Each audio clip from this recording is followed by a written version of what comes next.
Voilà. On reprend le cours, on est aujourd'hui le mercredi 11 novembre et on est le 24 Cheshvan. Et ce matin, le cours est dédicacé pour l'élévation de l'âme de Albert Avraham ben Yitzhak Sultan. Et on est dans le 4e cours de Chaye Sarah. On avait déjà vu pas mal de notions les jours précédents et en particulier hier. Et on va continuer donc le cours d'hier en précisant que dans l'esprit, encore une fois, du cours d'hier, on va continuer à déchiffrer, décoder ce qu'on appelle la partie secrète et mystérieuse de la Torah. Et plus particulièrement aujourd'hui, on va toucher à des notions qui, jusqu'à leur interprétation, comme on va essayer de le faire dans le cours, étaient et restent extrêmement mystérieuses. Alors, vous savez qu'on a, pour reprendre d'une autre manière ce qu'on a expliqué hier sur les 4 couronnes qui sont tombées, sur le fait que l'âme est déconnectée du corps en ce sens qu'elle ne peut plus rester éternellement dans le corps depuis la faute de Adam Rishon. C'est ces notions que je veux reprendre aujourd'hui, puis après on va les habiller à l'intérieur du texte. Vous savez qu'on a un verset qui dit, c'est un verset plutôt, c'est une phrase dans les enseignements des maîtres qui disent que le monde a été créé Yesh Mehayin. Traduction mot à mot, Yesh, quelque chose, Mehayin, à partir de quelque chose d'indéfinissable. Non, je ne traduis pas du néant, qui est la traduction commune mais qui est fausse. Ayin dans le sens que En lanu asaga, comme c'est expliqué par les maîtres, quelque chose que nous ne pouvons pas comprendre, définir, parce que l'énergie créatrice, qui n'est pas du néant, qui est véritablement quelque chose, l'énergie créatrice, elle, est, on pourrait dire, une réalité qui dépasse complètement notre connaissance, notre compréhension, celle que nous avons à l'intérieur de notre monde. C'est pour ça que les maîtres ont défini que, d'ailleurs on avait parlé de cette notion-là, je suis sûr quand on a abordé les cours sur la création, donc le monde a été créé Yesh Me'ayin, quelque chose à partir d'une force, Ayin, dont nous n'avons aucune asaga, aucune connaissance. Aucune, pas vraiment, comme je l'ai expliqué, mais en tout cas, aucune connaissance réelle. Ça, c'est ce que dit donc un enseignement. D'autre part, on a un autre enseignement qui, lui, est déjà plus un enseignement kabbalistique, comme vous allez tout de suite comprendre, qui dit, c'est un verset, en vérité, mais qui est énormément repris dans la Kabbalah, Achochma me'ayin timatse. La Chochma est venue de ce fameux ayin, de ce fameux indéfinissable. On va traduire maintenant, pendant tout le cours, ayin, enfin, indéfinissable. Et donc on fait une sorte d'analogie entre deux enseignements. D'un côté on nous dit, le monde a été créé, yesh me'ayin, et d'un autre côté on nous dit, achochma me'ayin timatse. La chochma c'est elle qui est sortie du ayin. Donc l'analogie nous permet de comprendre que le fameux yesh en question, en tout cas la première forme du yesh, c'est la chokhma elle-même. D'un côté, nos maîtres disent yesh me'ayin, mais c'est quoi ce yesh? Alors le verset explique plus. Le yesh, c'est la chokhma, qui elle sort de ce fameux ayin. Alors on a défini, on pourrait dire, la structure préliminaire du cours. On va approfondir. De quoi parle-t-on? Alors, on parle à un niveau extrêmement profond, on pourrait dire des structures les plus profondes, les plus secrètes, les plus mystérieuses des premiers instants de la création elle-même. Comme vous le savez, la création c'est essentiellement l'apparition, on pourrait dire, de l'atome fondamental, de la structure fondamentale qui va se retrouver partout dans tous les mondes, jusque dans notre monde, qui est ce qu'on appelle l'ensemble des 10 sphirotes, ou je l'appellerais la molécule fondamentale. De la même manière qu'un atome se compose d'un noyau, d'électrons, et qu'après une molécule, c'est plusieurs atomes, et donc à partir de la molécule commence véritablement la vie. De la même manière, les 10 sphirotes sont la molécule fondamentale à partir de laquelle tout a été créé. Et d'ailleurs, dans notre monde qui n'est la reproduction matérialisée de tous les principes les plus secrets dans les mondes spirituels, la molécule terrestre n'est que l'incarnation matérielle de ce qu'on appelle en vérité la structure des 10 attributs divins. Jusque-là, ce n'est pas difficile à comprendre, on est déjà habitué à ces notions-là. Allons un petit peu plus loin. Parmi les 10 attributs divins, il y a celui qu'on appelle le premier, enfin le premier par rapport à nous, il n'est pas le premier, celui qu'on appelle Yesh, quelque chose, parce que c'est à partir de ce premier attribut que quelque chose commence à exister, et ce premier attribut divin s'appelle la Chokhma. Maintenant, la Chokhma, elle a une propriété essentielle, c'est que c'est en elle que sont contenues toutes les énergies de la vie. Tout ce qui vit contient au moins de la Chokhma en lui. D'où on le sait, un verset qui dit, on le sait beaucoup plus que le verset, mais à notre niveau, Ve'a Chokhma techaye et ba'alea. Un verset dans Michelet, A Chokhma techaye et ba'alea. La Chokhma donne vie là où elle se trouve. Et donc les maîtres de la Kabbalah expliquent que parmi les 10 attributs divins qui sont les 10 sphirotes, qui sont, on pourrait dire, les atomes et la molécule fondamentale, se trouve une force, le premier attribut divin qui est la Chokhma, qui elle contient, elle est la source de toutes les énergies de vie, tout ce qui vit, même une pierre qui vit a de la Chokhma en elle, seulement selon la diffusion de vie, le réceptacle va vivre d'une autre manière. Une pierre ne vit pas comme un homme, parce que la diffusion est différente, mais puisqu'elle existe, elle a forcément de la Chokhma en elle.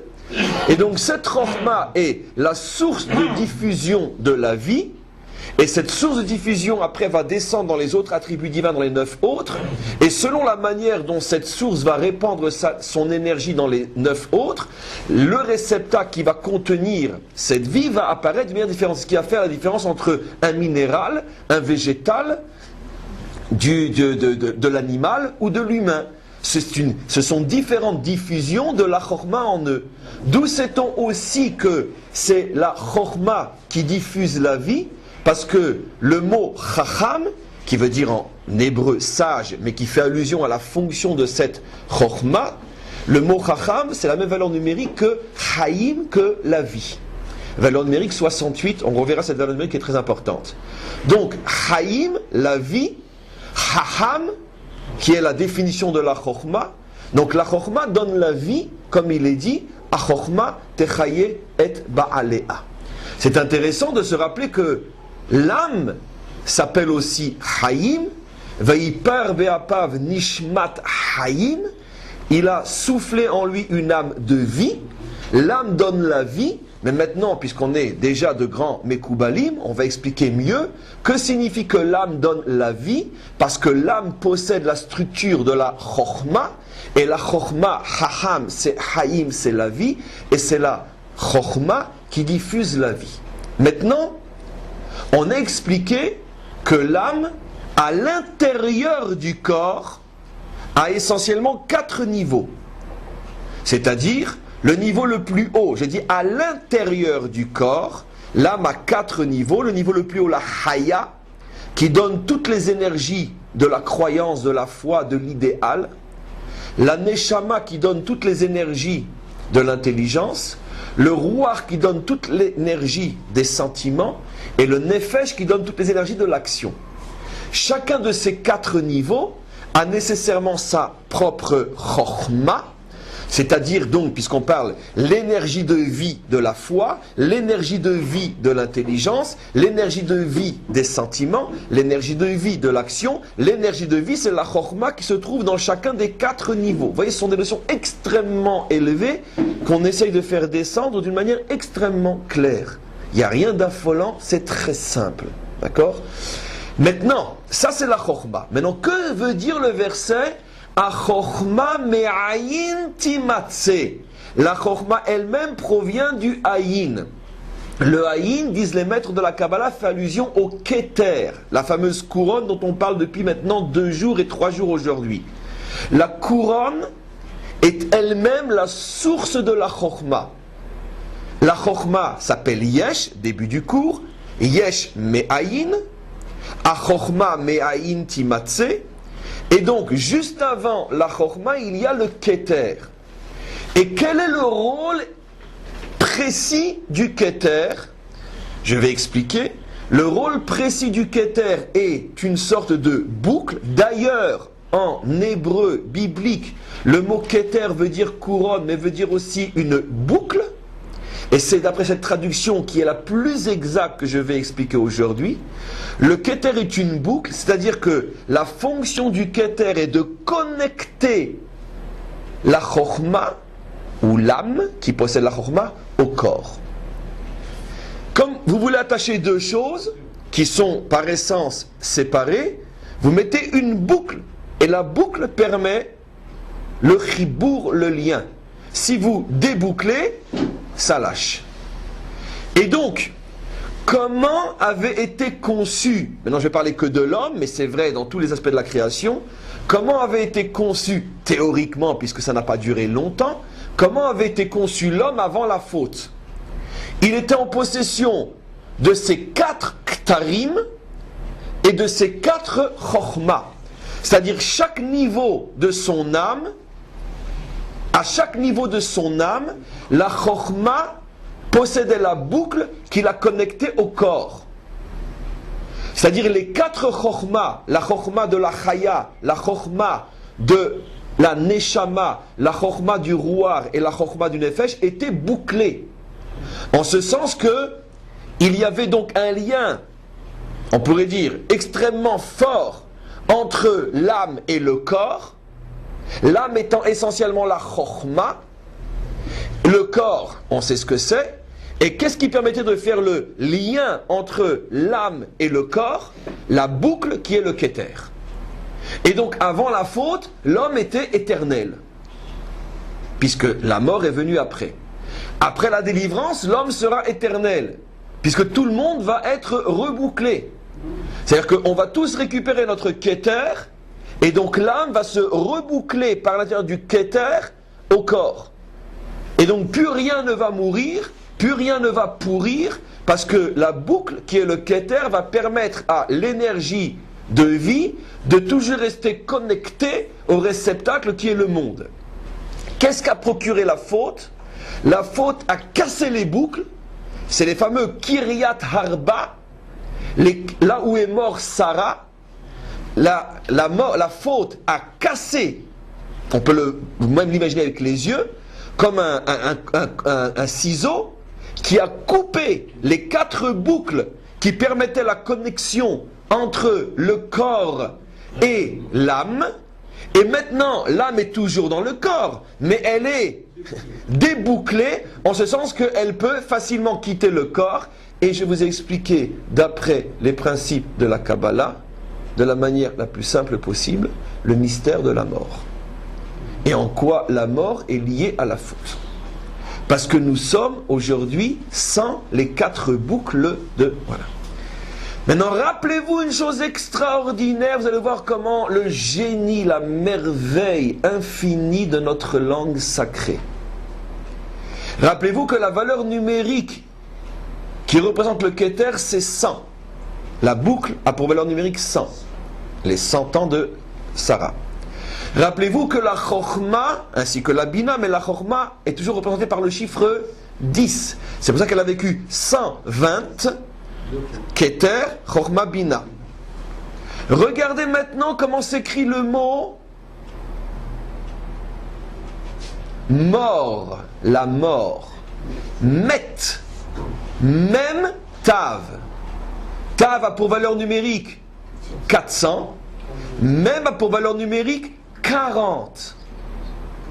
Le 40 fait allusion aux 4 Chokhmot. Chaque Chokhma a pour valeur numérique 10.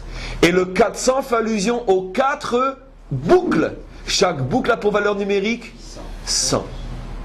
Et bien vous avez entendu aujourd'hui, et le monde entier, le secret du mot mort en hébreu.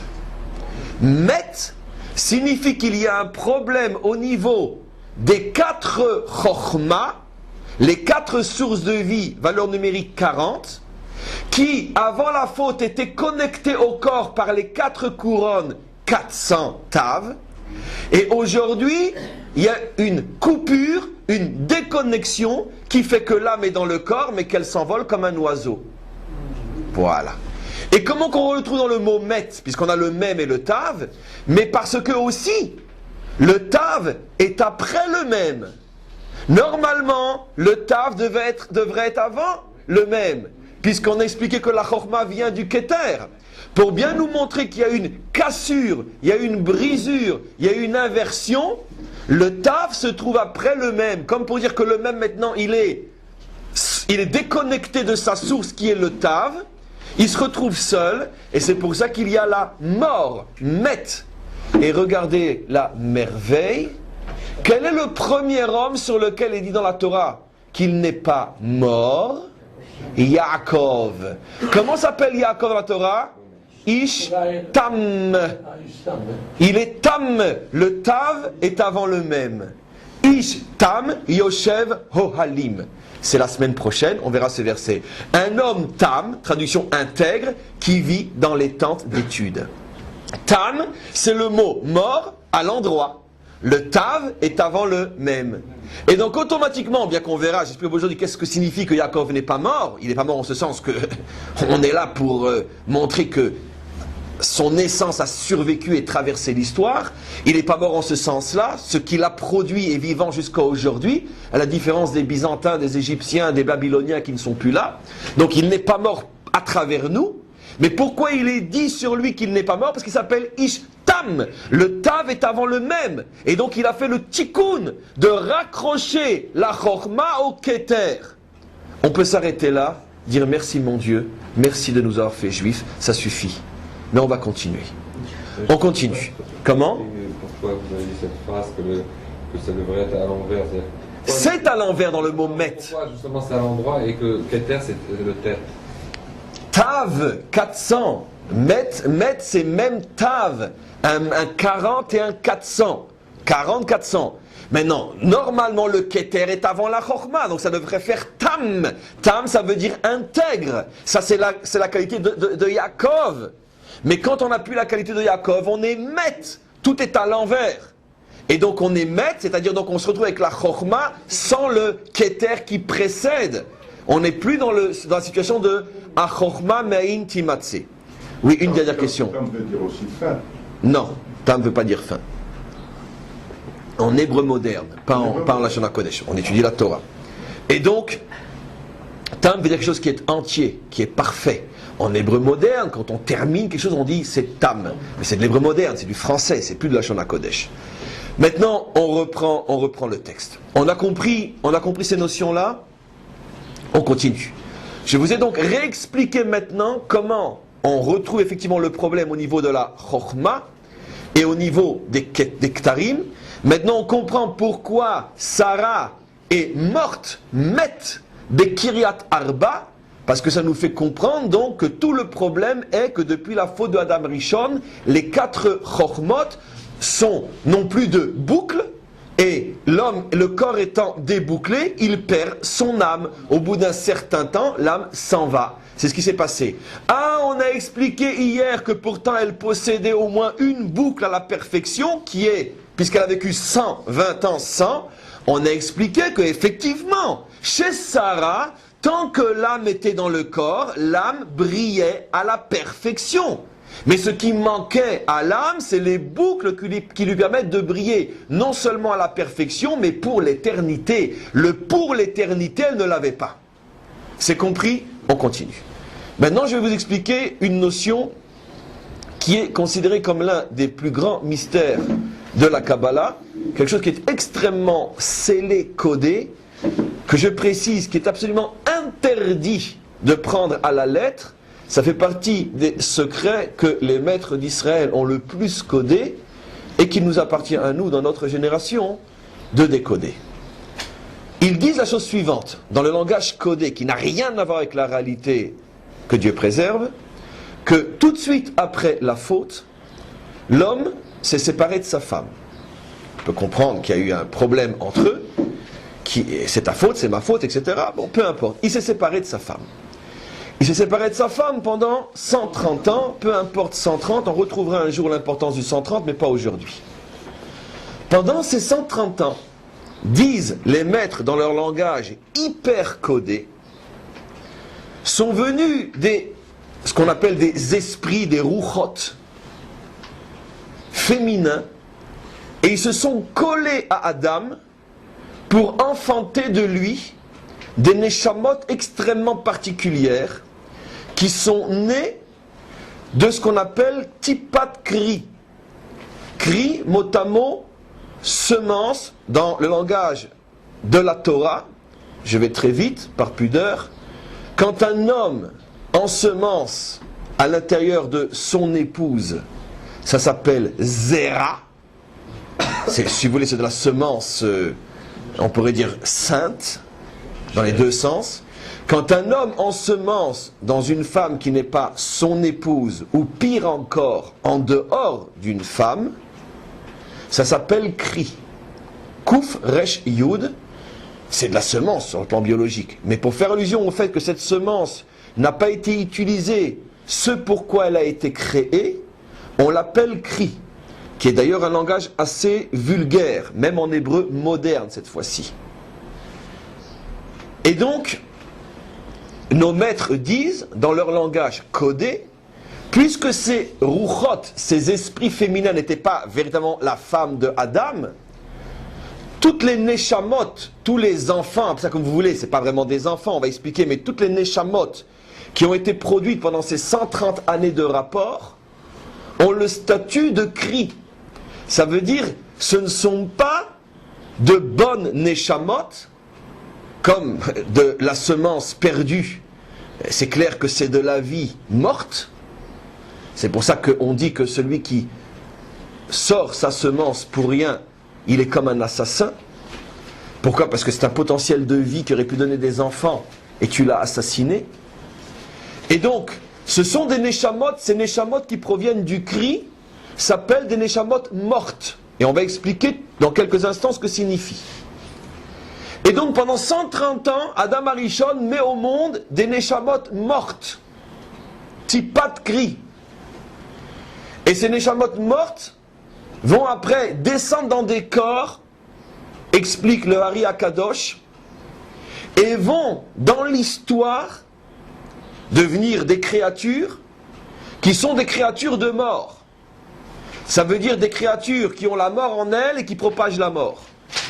Par exemple, tous les grands destructeurs de l'histoire, l'un des plus célèbres de tous, Hitler, par exemple, était le produit d'une de ces gouttes de cri qui n'ont pas eu de tikkun.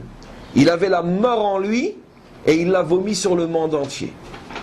Maintenant, ça c'est le cas extrême, bien sûr, de ces neshamot-là, mais d'une certaine manière, ces neshamot qui n'ont pas eu de tikkun vont être dans l'histoire, si c'est le cas extrême, de grands criminels, de grands tyrans.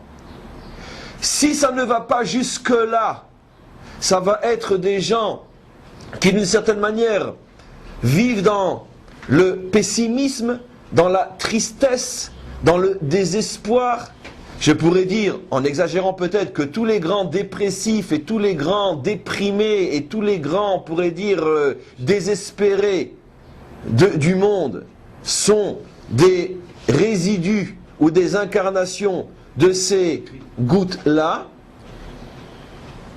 Mais je prépare à vous révéler quelque chose par la suite que je prépare maintenant.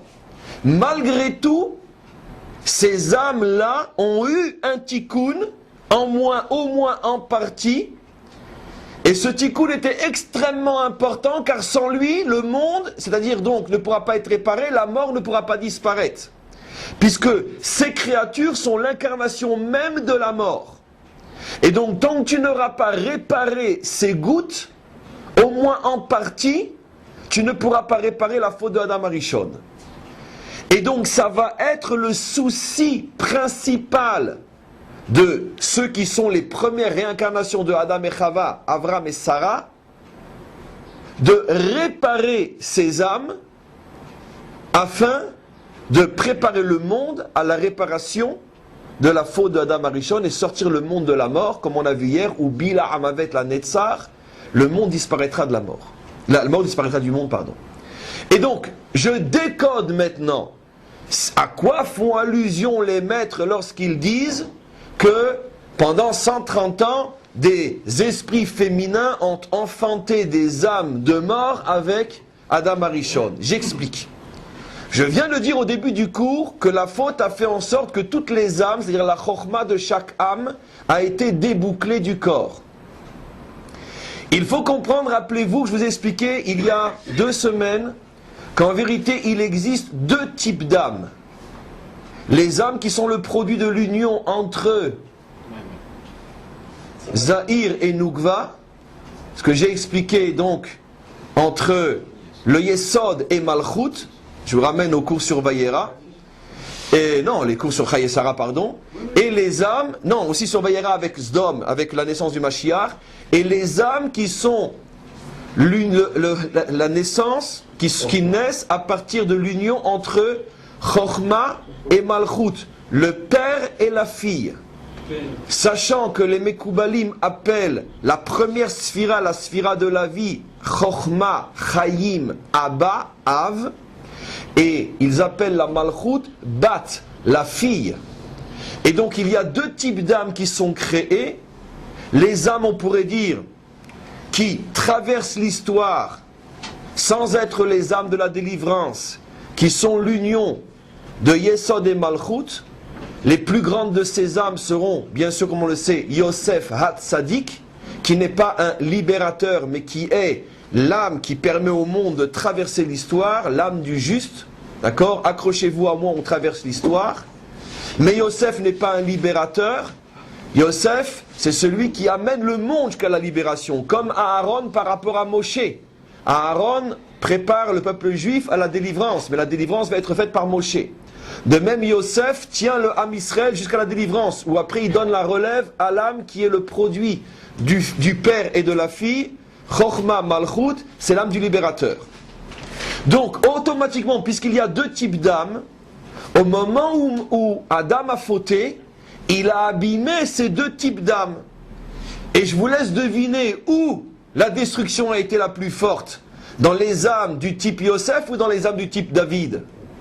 Dans les âmes du type David, c'est évident, selon le principe que plus l'âme est importante et plus les forces du mal vont tout faire pour la casser.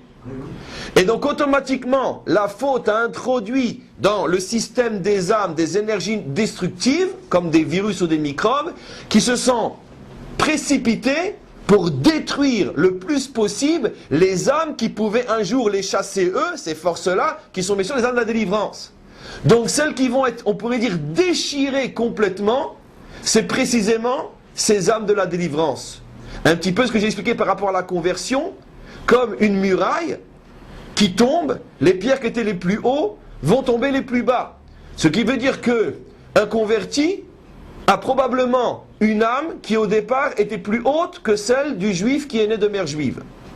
C'est pour ça qu'il est tombé plus bas.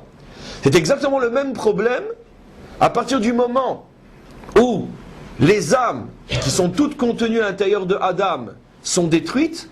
Là où va être la destruction la plus forte, c'est dans les âmes de la délivrance, c'est-à-dire les âmes, retenez bien, qui sont issues de l'union entre le père et la fille spirituelle.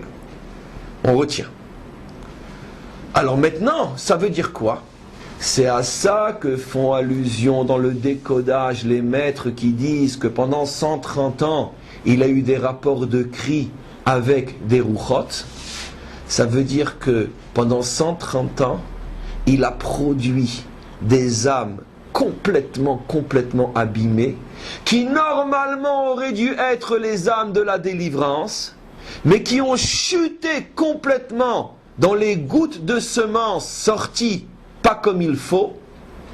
Et ce sont dans ces gouttes de semences-là qu'ont été attirées ces âmes, et après ces âmes vont descendre dans des corps qui vont être des corps de la mort.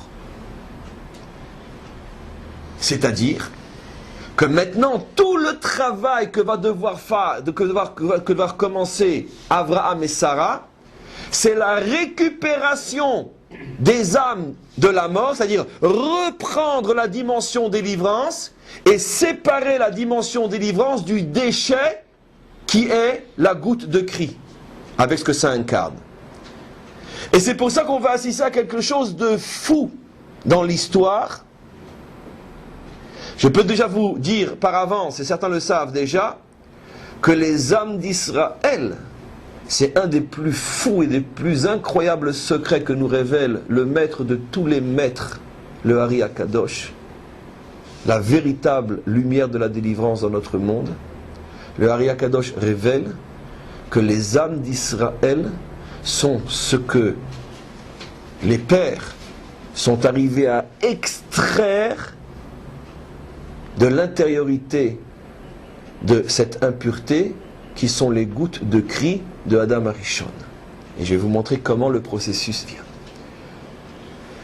C'est-à-dire qu'à l'intérieur de ces créatures, on pourrait dire monstrueuses, se trouvaient emprisonnées des étincelles inimaginables de bien qui sont pas moins que les étincelles à délivrance, qui étaient tombées là-dedans, et il fallait en vérité de véritables commandos spirituels qui sont Abraham et Sarah pour rentrer dans la gueule du loup, du lion, du monstre et extraire de là-bas les étincelles divines.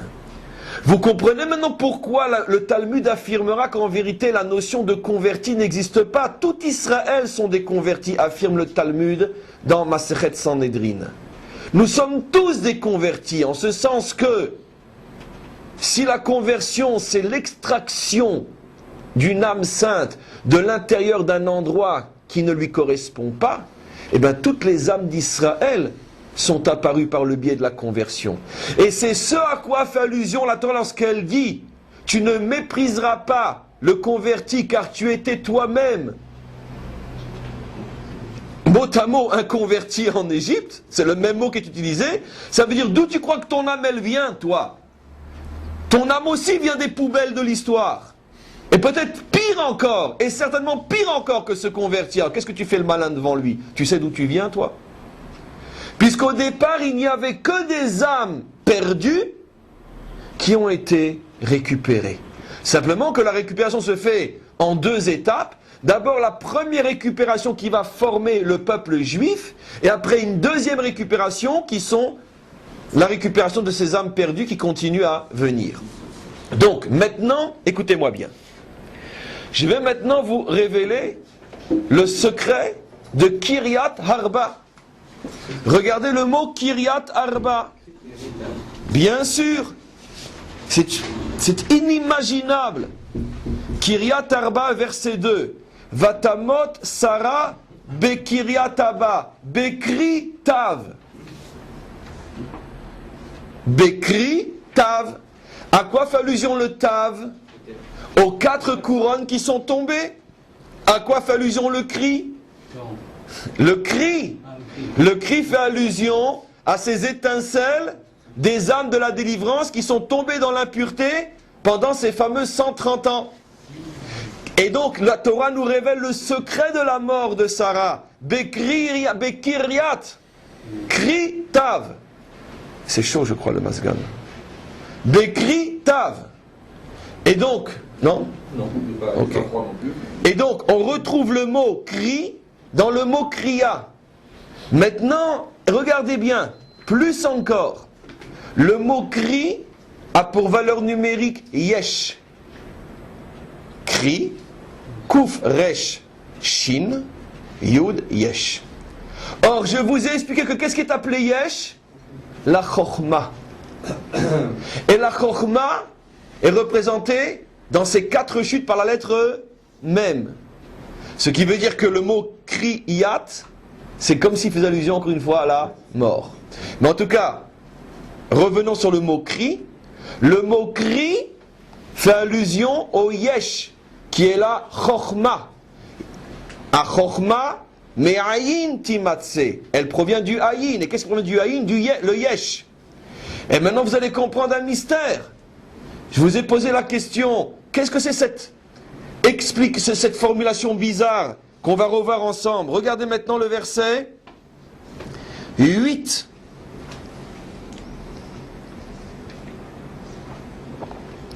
Et écoutez maintenant ce qui nous est permis de comprendre dans notre génération. Vaïdaber itam, il leur a dit, Avraham, au Bnechet, les morts, Im yesh et nafshechem likvoret meti. Intraduisible en français. C'est-à-dire, Im yesh et nafshechem. Ça ne veut rien dire. Si vous avez dans vos âmes, alors je suis obligé de rajouter des mots, la volonté d'enterrer mon mort. C'est pas comme ça qu'on parle en hébreu, même en hébreu biblique. Im retzonechem, im tirtsu, likvoret meti. Mazé im yesh ben nafshechem. C'est une expression unique dans la Torah, im yesh et nafshechem. Abraham leur révèle un secret inimaginable. Vous, Bnechet, vous faites partie des âmes déchues qui ont été créées pendant ces 130 ans. Et vous êtes, pas les seuls, mais vous êtes ces âmes déchues. Et la preuve, im yesh nafshechem. Vos âmes proviennent du yesh. Et yesh c'est quoi? Le cri. Les gouttes de semence. Vous avez compris comment j'ai expliqué? Yesh, c'est valeur numérique, c'est le cri. Cri, c'est la semence déchue. Pourquoi il leur dit im yesh et nafshechem? Il leur dit, mais d'où vous croyez que viennent vos âmes? Moi je sais que vous les Bnechet, vous êtes ces créatures provenant de l'union d'Adam avec ses rouchot, et ce sont ces gouttes de semences qui vous ont créé. Et donc vous avez intérêt à me laisser enterrer Sarah ici, pourquoi? Parce que Sarah est le début du tikkun. Si Sarah est enterrée parmi vous, vous allez petit à petit retrouver la vie. La preuve, c'est que la paracha qui parle de la mort de Sarah, comment s'appelle-t-elle? Haye Sarah, la vie de Sarah. À ton moment où tu meurs, on t'appelle la vie. Il est en train de leur faire comprendre, si vous acceptez la lumière de ma femme au milieu de vous, votre tikkun va commencer. Et maintenant, vous n'avez encore rien entendu. D'où il sait, à part le fait que c'est un grand prophète, mais d'où il sait que les Bnechet sont ces âmes déchues? Et parce qu'ils vivent à Hebron. Et ils sont préposés à la garde des cimetières de Hebron. Mais ils n'arrêtent pas de leur dire, donnez-moi un caveau au milieu de vous, parmi vos tombes. C'est comme ça qu'ils sont présentés dans toute la paracha. Mais ce que vous ne savez pas, c'est ce que Rashi nous dit sur la ville de Hebron.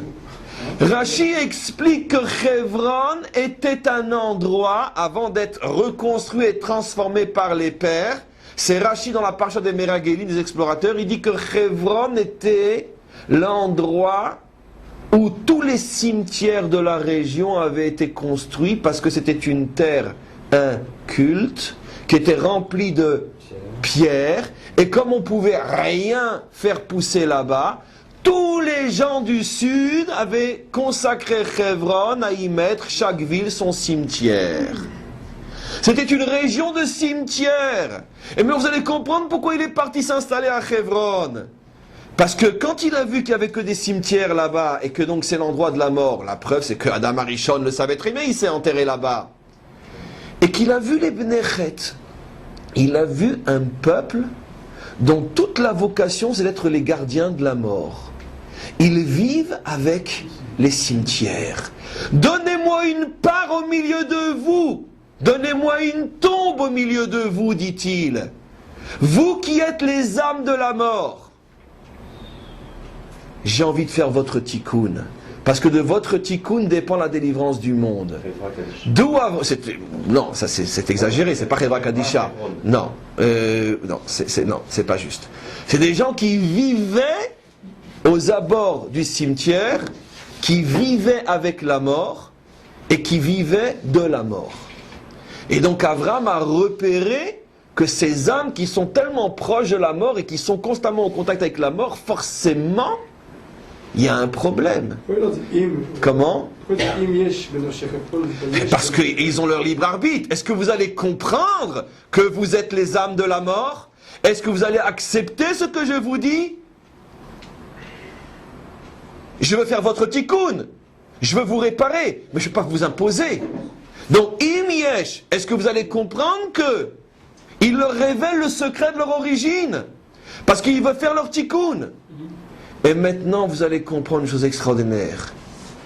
Ce peuple de la mort, ou plutôt ces porteurs d'âme de mort, ont à leur tête un chef qui s'appelle Ephron ben Tsochar. Rachid dit qu'il était le juge en chef, le roi, si vous voulez, de Chet. Ephron ben Tsochar. Ephron, c'est la poussière. La première fois qu'apparaît le mot poussière dans la Torah, c'est pour nous dire quoi? Tu viens de la poussière, tu retourneras dans la poussière. Ça fait allusion à la mort. Lui étant nommé à la tête du peuple de la mort, dans son nom même se retrouve la mort. Mais mes amis, vous n'avez encore rien vu. Le mot Tsochar, c'est les lettres du mot Retzach, l'assassinat.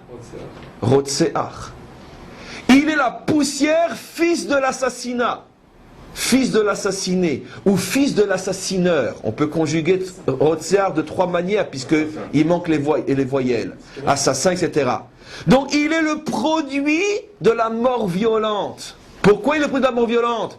Parce que quand quelqu'un fait sortir ses gouttes en dehors de son épouse, c'est un assassinat. Et lui, il est le produit de cet assassinat, qui est d'abord un assassinat spirituel, et qui après dans l'histoire va se traduire par l'assassinat réel. Tous les assassins sont des produits de ces gouttes-là. Et donc il s'appelle Ben Tsochar, parce que bien sûr il a essayé de déguiser son nom. Il ne peut pas s'appeler Ben Retzach. Mais la Torah nous révèle d'où vient cet homme-là.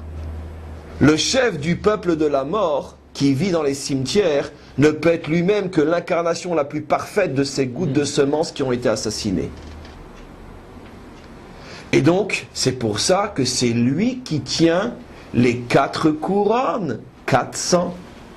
Et c'est pour ça qu'Abraham va lui reprendre les 4 couronnes, en lui donnant 400. Et comme tout c'est clair. Mais il y a encore une merveille. Bnei Het.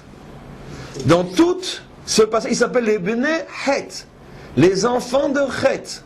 Prenez une fois où c'est marqué pour que vous le voyez avec vos yeux. Prenez par exemple dans le verset 10. Ve'Ephron Yoshev Betor Bnei Het. Ephron est assis au milieu des Bnei Het. Regardez le mot Bnei Het comme je vais vous maintenant vous le traduire à vos yeux. Prenez les lettres du milieu qui sont Nun, Yud, Chet. Nun, Yud, Chet. Trouvez la valeur numérique de Nun, Yud, Chet. Nun, 50.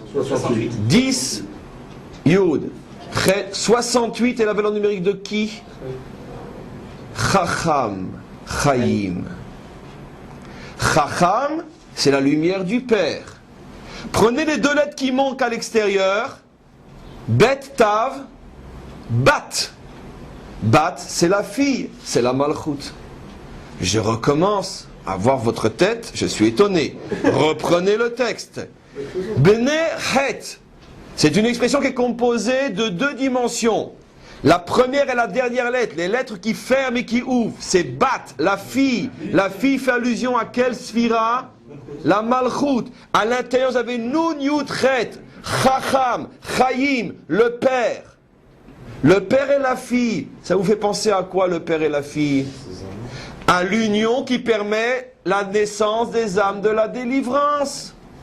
Tiens, Bnei Het, qui sont-ils?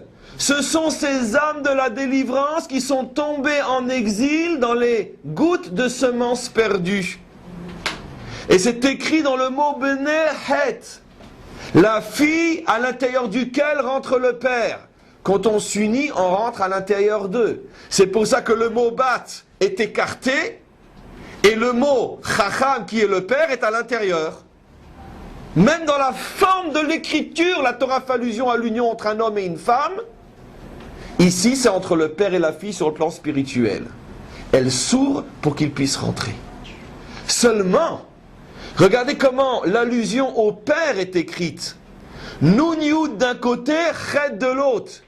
Ensemble, ça fait le mot vie, Chaim. Mais c'est écarté, il y a une déchirure. La vie a été déchirée.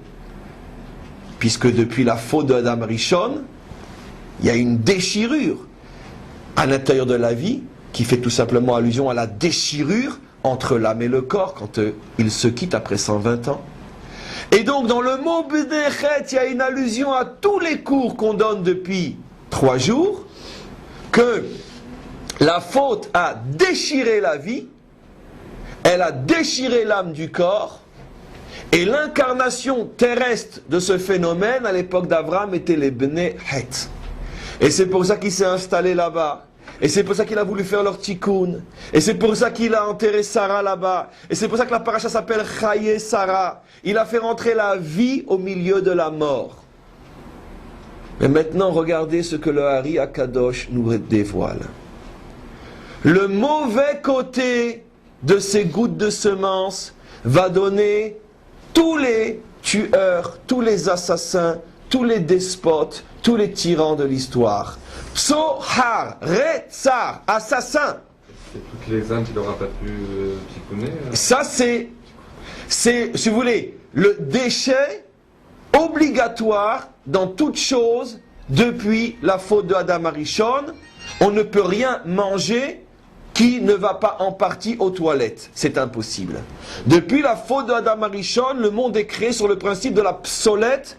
Toute lumière a forcément son déchet. Et donc il est clair que quand on va récupérer les âmes de la délivrance qui sont à l'intérieur des Bnei Het, automatiquement il va y avoir un déchet. Ce déchet que Avram ne peut pas être métaken parce que c'est un déchet, va donner tous les Hitler de l'histoire jusqu'à aujourd'hui. D'accord?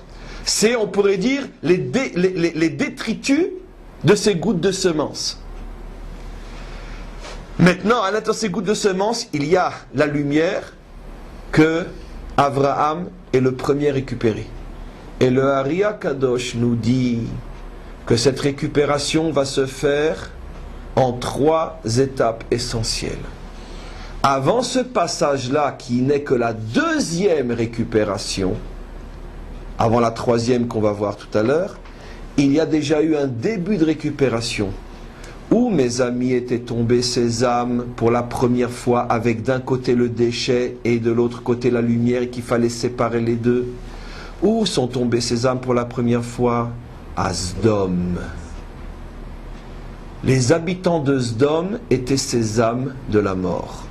La preuve, c'est qu'elles mettaient à mort celui qui donne la vie. Un pauvre qui réclame la vie, quand on lui donnait la vie, on était condamné à mort. Qu'est-ce qu'il y a comme plus grande preuve qu'on est soi-même une âme de la mort? Bien sûr. L'idéologie de la mort. Très bien. Comment Abraham a commencé le tikkun de ces âmes-là? Par sa prière. Rappelez-vous comment j'ai décodé 50, 45, 40, 30, 20, 10. Il fait sortir toutes les lumières qui sont emprisonnées dans les âmes de la mort de Sdom. Mais seulement ce n'est que le début du tikkun. Le tikkun est encore extrêmement spirituel au niveau de la prière. Il y a on pourrait dire, une réparation qui se fait dans les mondes spirituels, les mondes de la prière. 2e réparation de ces âmes se trouvent maintenant chez les Bnei Het. Et là, c'est déjà plus une prière, c'est une action. Il met son épouse qui incarne la vie, Chaye Sarah, il met au milieu de vous, Betochechem, il fait rentrer la vie dans la mort. 2e tikkun. Ces âmes-là sont libérées. Maintenant, elles doivent se purifier. Elles ont été libérées en 2 fois. Prière de Sdom, et c'est la raison profonde pour laquelle il a tellement prié pour Sdom. 2e fois, Sarah au milieu de ces âmes-là. Maintenant, ces âmes sont libérées. Mais maintenant, elles doivent se purifier. Elles vont descendre dans ce qu'on appelle le creuset. C'est quoi le creuset? L'Égypte.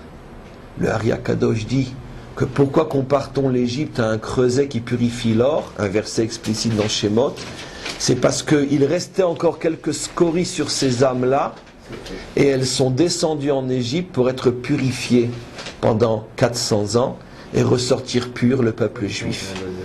Ce qui veut dire que 400 ans d'après le verset, c'est-à-dire que l'exil était fort comme 400 ans. Voilà. Et donc ça veut dire quoi? Ça veut dire qu'en vérité, toute l'histoire d'Abraham, c'est le tikkun de la faute de Adam Arishon, c'est la récupération de ces âmes de la délivrance déchue, qui se sont retrouvées dans les poubelles de Sdom, qui se sont retrouvées dans la mort de Heth, et qui se sont retrouvées dans la souffrance de l'Égypte, et qui vont enfin, après la troisième étape, toujours le chiffre 3, ressortir purs et recevoir la Torah et devenir le peuple juif. En ce sens, on est tous de sacrés convertis. Vous comprenez comment, quand on regarde ou on parle d'une manière un petit peu péjorative sur un converti, vous comprenez à quel point on est, je dirais pas un hérétique, ça serait encore trop noble pour le dire, mais pire que le pire des crétins. C'est-à-dire, on prouve par là qu'on n'a rien compris à ce que c'est un juif et à ce que c'est la Torah. Puisque nous-mêmes, soi-disant nés de mère juive, on est issus des plus bas-fonds de l'histoire humaine, entre autres Sdom. Alors pour qui on se prend? Et donc automatiquement on comprend aussi pourquoi Abraham va être le premier à se marier avec une convertie. C'est toujours la même notion qui va traverser toute la Torah. Le peuple juif est le récupérateur des étincelles perdues. Le peuple juif est un reconstructeur de la muraille tombée. Le peuple juif est un récupérateur des étincelles divines éparpillées aux quatre coins de la terre. Et donc vous voyez comment ces passages contiennent des secrets inimaginables. Et maintenant je termine. Acharon Chaviv. C'est la raison pour laquelle j'ai posé comme question hier à 2 reprises pourquoi il se prosterne devant les Bnei Chet. Mais ce n'est pas devant les Bnei Chet qu'il se prosterne, c'est devant les âmes d'Israël qu'il voit prisonnières à l'intérieur de ces gens-là. Il voit qu'au fur et à mesure qu'ils acceptent l'enterrement de Sarah au milieu d'eux, ces âmes vont se réparer, se libérer. Et à chaque étape, il voit la libération de ces âmes et il se prosterne devant l'âme d'Israël. La première fois quand ils disent oui, tu peux l'enterrer parmi nous, il a compris que ça y est, la délivrance est proche. Et la deuxième fois quand Ephron lui dit mais tu peux, oui, prendre la Mehara, il sait la délivrance est certaine. Et il se reprosterne une deuxième fois. Et donc c'est ça le secret de la prosternation. Certainement pas devant des Cananéens, bien évidemment, mais devant ce que eux-mêmes possèdent dont ils ne sont pas conscients. Cette lumière du futur Israël qui est prisonnier comme l'étincelle divine à l'intérieur de l'impureté et qui se libère grâce au travail des pères. Oui. Vous parlez de l'ordre des choses, mais apparemment Sarah et Abraham, avant Sodome, ils avaient commencé déjà à récupérer des guérim. Parce qu'on dit chaque rapport qu'ils faisaient ensemble, ils créaient des guérim. Donc ça commençait bien avant. Tu as 100% raison, parce que depuis le début, c'est leur vocation. C'est pour ça qu'effectivement, le Ari Akadosh révèle que bien avant même d'arriver en Eretz Israël, il s'était mis en tête de faire la récupération des nitzotzot, des étincelles. Ce sont entre autres ces fameuses Nefashot Asherasu Beharan. Il est dit qu'ils sont venus en Israël avec leurs serviteurs ou leurs compagnons qu'ils avaient à Haran. C'est pas ce qui est marqué dans le texte, c'est marqué Nefashot. Les âmes qu'ils ont fait à Haran. Quelles âmes? On vient avec des âmes. Ce que tu as dit, qui n'est compréhensible que par le Ari Akadosh une fois de plus. C'est-à-dire qu'ils avaient commencé le tikkun, la réparation des âmes des convertis, qui sont les âmes d'Israël. Maintenant, je ne fais plus de différence entre Israël et convertis. C'est la même chose. Toutes les âmes qui reviennent, entre parenthèses, au tikkun, s'appellent en profondeur des âmes de la conversion. Et donc, les Bnei Chet possédaient ces âmes aussi, et il y a eu une partie des Bnei Chet dont le tikkun a été fait, qui sont devenus les âmes d'Israël. Maintenant, le tikkun n'est jamais à 100%. Le tikkun, c'est ce qu'on appelle un birour, un tri.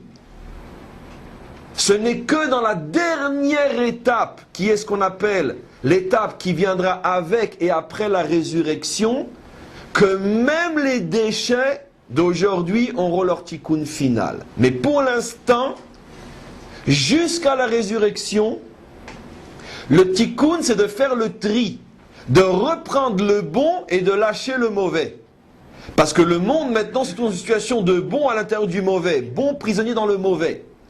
Nous ne pouvons pas pour l'instant faire le tikkun du déchet, mais nous pouvons le séparer du bon. Et ça c'est tout le travail de l'histoire du monde jusqu'à la résurrection. Après la résurrection, on reprendra les cours Be'ezrat Hashem à ce moment-là et on expliquera ce qui va se passer. Mais pour l'instant, comprenons déjà ce qui se passe aujourd'hui, c'est déjà tellement immense, tellement mystérieux. Et je terminerai juste en vous disant que ce qui a été expliqué aujourd'hui ne se trouve marqué clairement dans aucun livre au monde. Ce sont des secrets qui sont entre des milliards de lignes dans les secrets les plus secrets des maîtres de la Kabbalah. Et ce n'est que parce que nous sommes à quelques instants de la délivrance que ces secrets peuvent se dévoiler dans notre génération. Amen. Vechen Yeratzon.